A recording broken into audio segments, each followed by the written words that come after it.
Good morning. Good morning. Welcome to the podcast, The Millionaire of the Diamonds. And I'm really looking forward for a debate one day where we're going to come live and we're going to talk about success, how I see it, how you see it, Jean-Philippe, how Marie-Pierre sees it, like something fun, something exciting. This podcast is really based on the essence of taking the best books out there or the recommended books out there. Right now, we're doing the book Essentialism, and we work from the inside out. So when you grow as a person, when you grow your faith, when you grow your confidence, when you grow your skill sets, when you grow your ability to master your emotion, your emotional intelligence, only then can we have a life that's richer financially.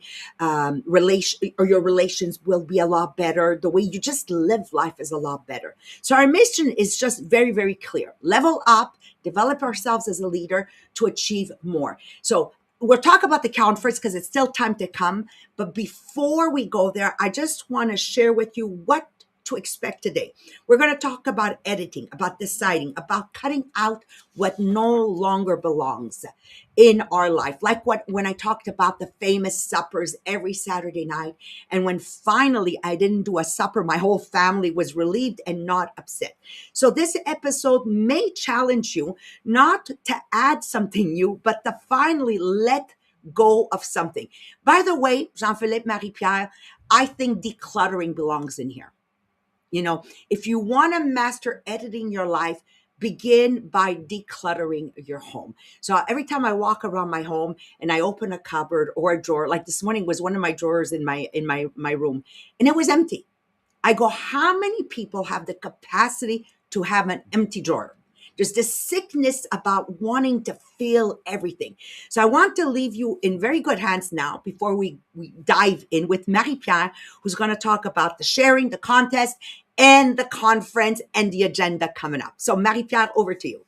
Yes. Okay. So first thing, we want to share the podcast this morning. So you want to click on the arrow and share on every social media platform. And in the comment, you have the things that you can copy paste it when you share, so people understand why they should listen to the podcast this morning. So you can share everywhere, and you will see that you can share by messenger or text message. That is for the people that you really want them to listen to the podcast. You think of someone. You send it directly to by messenger or text message, so you make sure that they will listen. Then we have our contest, Les Millionnaires des Diamants. So first, when you go on our Facebook group called Les Millionnaires des Diamants Inspirational Group, every time that you post on the group, that you comment, that you leave a reaction, you gain point during the month to be in the top 10 contributor of the group. And at the end of the month, the official top 10 get a voucher to go shop on the boutique Les Millionnaires des Diamants. Then we have a draw at the end of each month. So to be in the draw, there's two ways. First, with the boutique. So when you place your order, you take your picture, you post, and you tag Marie Mariano. You receive your order, you take a picture, you go post, and you tag Marie Mariano and Les Millionnaires des Diamants. And then the second way is with the books, Les Millionnaires des Diamants. So you receive one of the book, you take a picture. You're reading one of the book, you take a picture. You're doing one of the quiz book, you take a picture. You're doing one of the workbook, again, you take a picture. You're using your agenda, you take a picture. So every day you can have a new picture that you can post on social media and tag Marie Mariano and Les Millionnaires des Diamants to be in the draw. And we have our conference coming up on January 24th. If you don't already have your ticket, go and click on the link in the comment to get your ticket, or in the title of the live, so you can get your ticket to be with us. It's a virtual conference, so it's all around the world, so everyone can access to the virtual conference. But if you are close to us and you want to be in Anjou with us in the studio, we still have 10 places left. So just send me a message when you get your ticket. I want to be with you, and I will add you to the group of people that will be with us in the studio. And we have our agenda. We're still at the beginning of the year. So if you don't already have your agenda, Les Millionnaires des Diamants, go and get it. Click on the link and you will have the link to get your agenda. And I love everyone that is talk about the agenda, but one thing that we really need is your testimonial. So film yourself with your phone and send it to me so you can get your mug Les Millionnaires des Diamants. So we will use your face, your video to be the publicity of the agenda. So you have your agenda, film yourself, talk about what you love about the agenda, what it is the thing that really make a difference, and send it to me so we can use it and you get your mug Les Millionnaires des Diamants. Voilà. Thank you so much. You know what I would love, Marie-Pierre? All those, because I've seen a few do at least the picture with the agenda. if we can do it like a post or something with their pictures so people can see how many people in 2026 are have taken the decision to work with a journaling agenda, because I'm really into the journaling that Jean-Philippe, you prepared with Sylvain. Like, I'm all in. Like, I just love it, and that's what that agenda reflects. So I think it'd be a phenomenal publicity. Okay, so with no further ado, let's dive in right away. Okay, so let me start with something simple and maybe uncomfortable. Most people don't have a time problem, they don't have a motivational problem, they don't even have a discipline problem. And I love this. When I read what it was saying, I said, I really love this. And then they say they have an editing problem. I said, So our lives aren't heavy because we're lazy. They're heavy because we've kept everything. And that's so true. Like, when I read this, I said, absolutely. Every obligation, every invitation, I can't say no to this. This is a good idea. Let's do it. Sometimes I did so many things at the same time that if somebody were to ask me, so why do you think you had a great month? No clue. No clue. No clue. And I felt a lot of the times, a lot of the things we did were for absolutely nothing. And today, what we want to talk about is this simple but powerful idea. What if the problem isn't that your life is too small, but that it hasn't been edited? That really talked to me a lot, right? So think about a movie for a moment. Imagine a director who refuses to cut anything out. So everything is filmed, every scene stays, every dialogue stays, every subplot stays. Let me tell you, there's movies I begin watching, and after 15 minutes, I can't watch anymore. And yesterday, I understood why. The movie isn't rich, it's not deep, and most importantly, it becomes unwatchable. So a lot of times in low income movies, not all of them, because I've watched fabulous low income movies. Just by the way, Life is Beautiful was was a movie that costed like practically nothing to produce, and it won Oscars because of the right editing. If you want to watch a movie that really elevates you, that's an amazing movie.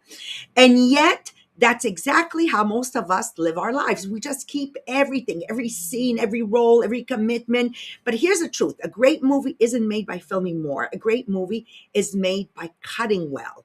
And that is the art of editing. Now, to understand more, we're going to go directly to Jean Philippe so you can actually take down notes and start editing your life right now. So, over to you, Jean Philippe. My desk is just like going up. I was like, oh, let's go. Yes. So, what we want to look at is ask ourselves that simple question. Okay. As Maria just introduced us, what if the art of living better wasn't about adding more, but about removing what is unnecessary? So, yes, the main element of this chapter is about editing, which we call the invincible art. So it's not just about cutting something, but it's much more about like sculpting something, okay, for our lives. So the analogy that Maria just talked to you about was about movie, okay? And if you didn't know, every year there are the Oscars. Okay, the Oscars is in just like about a month, and everyone is talking about the best picture. Okay, it's far like the most glamorous category. But nobody is talking about the best film editing.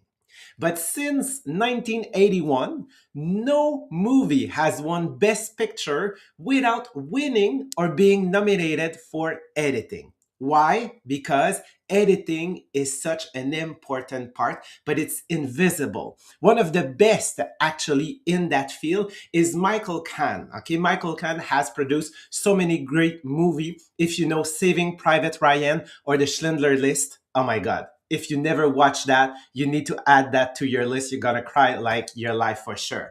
But the role of the editor is to choose, is to keep only the shot that will move the story forward, that will create rhythm, that will create emotion. This is what will make the essential visible and the unnecessary invisible most of the time by cutting it. Well, actually, you need to take that concept and adapt it to your life. So there is two ways. There is the non-essential way and there is the essentialist way. So for non-essentialist people, okay, they will think that in their life they need to improve by adding, adding more task, more option, more commitment, okay? But essentialists on the other side will believe that they will improve, okay, by subtracting, by removing some weight, okay, that takes you down, that distract you, that take your energy. Okay, so think of another analogy, okay, of Michelangelo. If you never saw like the marble, the David, okay, it is amazing. Like I did remember 2 or 3 years ago, 3 years already ago, like we did a trip in Italy. And like when we went to Florence, that was on my bucket list. I want to see the David. Okay. I started crying when I got in front of the David because it's so amazing. And when you hear Michelangelo talk about that pieces, that is a masterpiece, okay, he said, okay, when he got like that marble block, okay, that is gigantic, okay, he said, I saw the angel in the marvel and I carved until I set him free. So he already know that the essential was there, okay, and he only had to take off layer and layer of things that were not essential.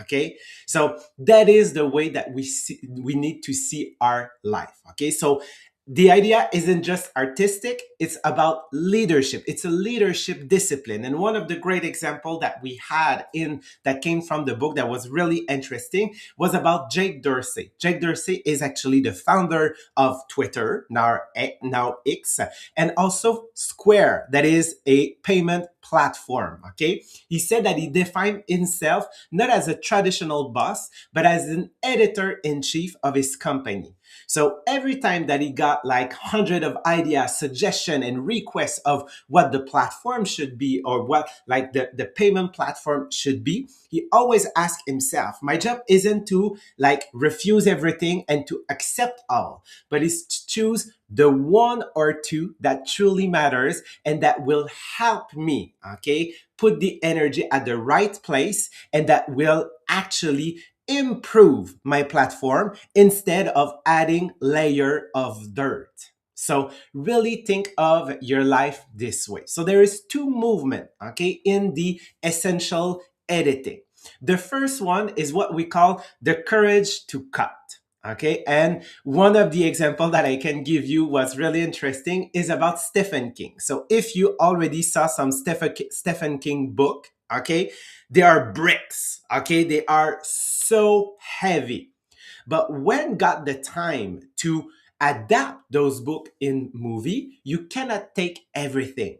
So he said that the courage to cut is to kill your darlings. Okay, even if it's hard, even if you're attached to it, there's choices that needs to be made. So in life, okay, it is about that. It's about understanding what should I cut that are my darlings that did not bring me, okay, the energy that I need. Sometimes it can be about like friendship. It can be about meeting with people, looking at that and say, well, now, even if I like them, they are not good for me to where I want to go. And the second way is what we call the art of adding by subtracting, which is removing the superfluous, okay, that and it won't create emptiness.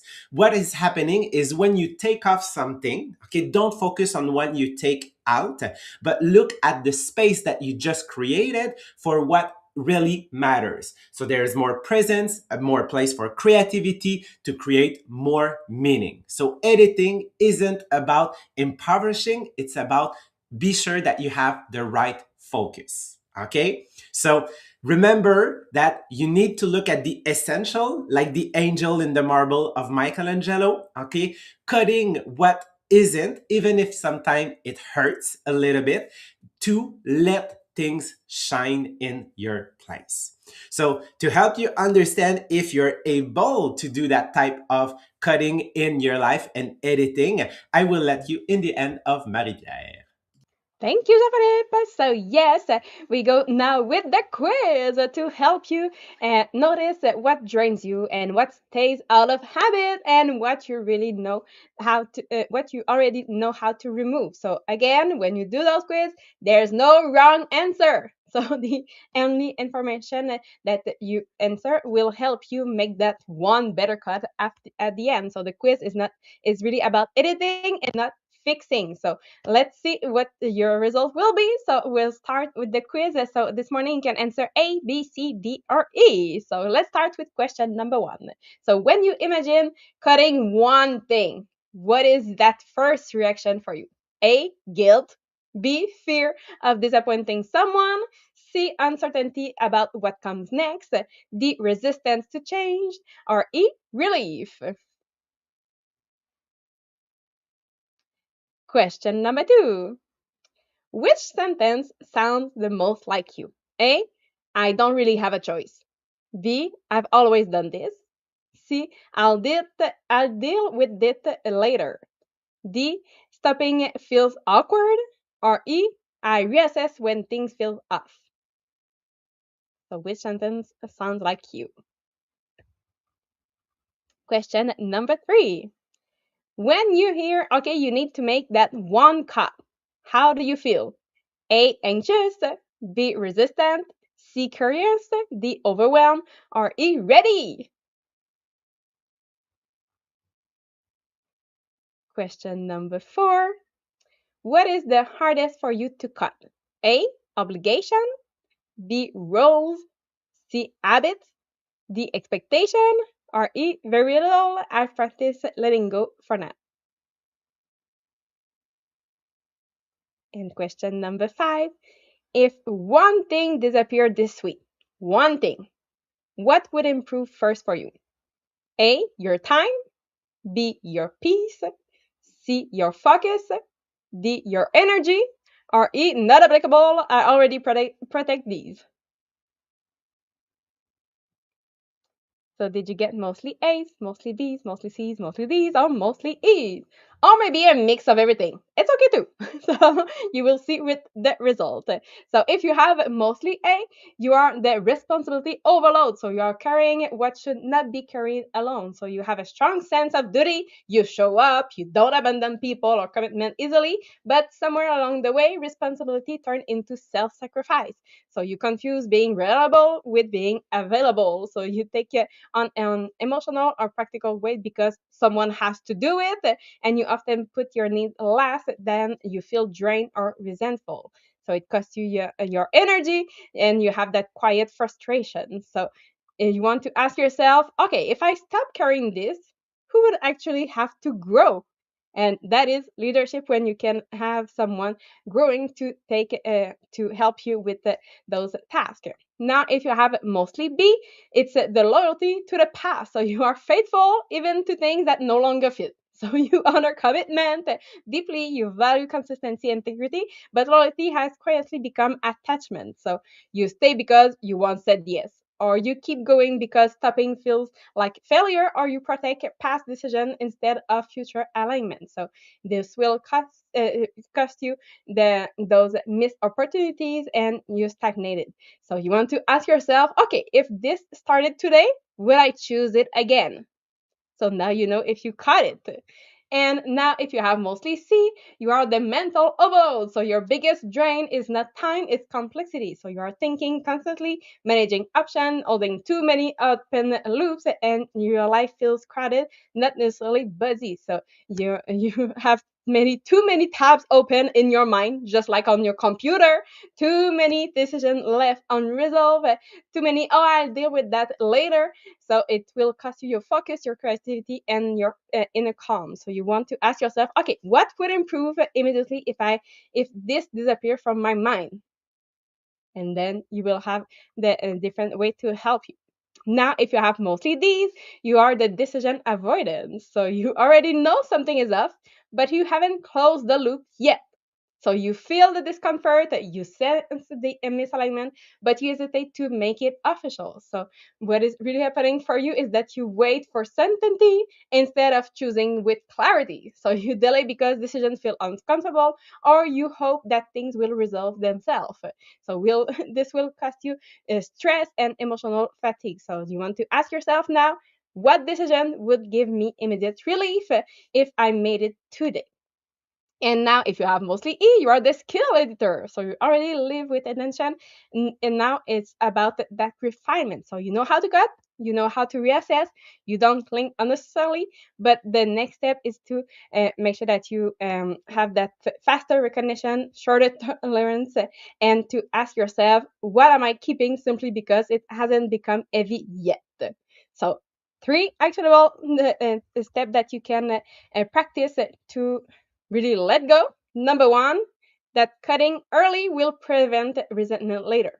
So what you don't remove now, you can resent later. So act when you have that first signal that is you have the feeling of being drained, your energy, and you have repeated that drain feeling. So act at that first signal. Don't wait to have that resentment. Number two, you want that one cut that will create your momentum. So you don't need to overfill your life. So one clean cut can shift everything. So choose one thing, only one thing that can make a difference for you this week. And you want to make sure that relief is a signal, it's not a mistake. So if letting go brings that relief, pay attention. That's alignment speaking. So notice how your body reacts when you take those decisions, so you can make sure that you have the best decision for yourself, that one cut, that one decision that you will feel lighter, and you can really protect your energy so you can focus on excellence where you are really needed in your work. So on that, I wish you a beautiful day, and we will see you tomorrow morning. Bye everyone.